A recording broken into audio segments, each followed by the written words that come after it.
ओडिशा के बालासोर में हुए भयानक ट्रेन हादसे में अब तक 280 से अधिक लोगों की जान जा चुकी है। 3 ट्रेनों के टकराने की इस भीषण दुर्घटना ने सारे देश को झकझोर कर रख दिया है।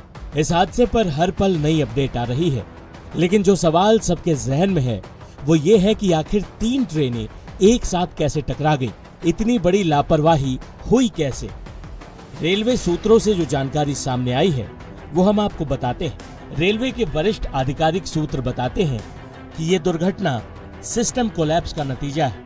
ये दुर्घटना इतनी भयावह नहीं होती अगर सिस्टम काम करता। रेलवे सूत्रों का कहना है कि कोलकाता के शालीमार से 12,841 कोरोमंडल एक्सप्रेस तय समय पर चल रही थी। सांतरागाछी में ट्रेन 4 मिनट की देरी से पहुंची। वहीं खड़गपुर में भी ट्रेन अपने तय समय से 3 मिनट की देरी से चल रही थी। उसके बाद ड्राइवर सतर्क होकर ट्रेन की स्पीड मेंटेन करके चलने लगा। ट्रेन ओडिशा में प्रवेश कर चुकी थी। बालासोर में भी ट्रेन अपने नियत समय पर पहुंची थी। कोरोमंडल एक्सप्रेस वहां से करीब 25 किलोमीटर ही आगे बढ़ी थी कि बहनागा बाजार की एंट्री पर स्थित पॉइंट्स पर कुछ दिक्कतें हुई। इसके बाद ट्रेन के कुछ डब्बे पटरी से उतर गए।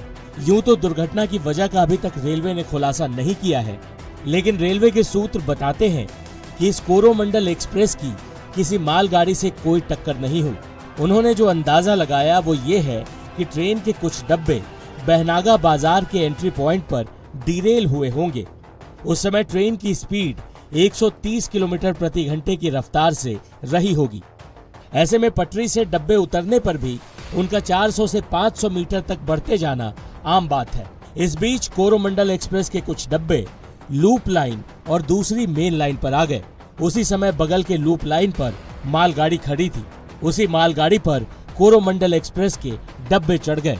जिस समय ये हादसा हुआ उसकी जानकारी तुरंत कंट्रोल रूम तक नहीं पहुंची। उसी समय वहां से 12,864 हावड़ा बेंगलोर सुपरफास्ट एक्सप्रेस गुजरने वाली थी और दुर्भाग्य देखिए कि ये ट्रेन 3 घंटे से भी ज्यादा लेट चल रही थी।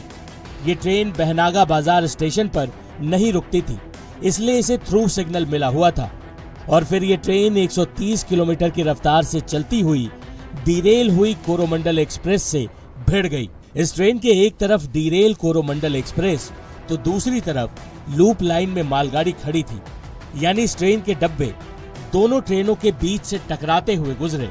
इस वजह से ये हादसा भयानक हो गया। दोनों एक्सप्रेस ट्रेनों की भिड़ंत में ट्रेनों की करीब 17 बोगियां पटरी से उतर गईं। इस हादसे में अब तक 280 से अधिक लोगों के मरने की पुष्टि हो चुकी है। ये संख्या बढ़ भी सकती है क्योंकि हादसे में 900 से अधिक लोग घायल बताए जा रहे हैं। रेस्क्यू ऑपरेशन जारी है। अगली अपडेट के साथ हम जल्द हाजिर होंगे।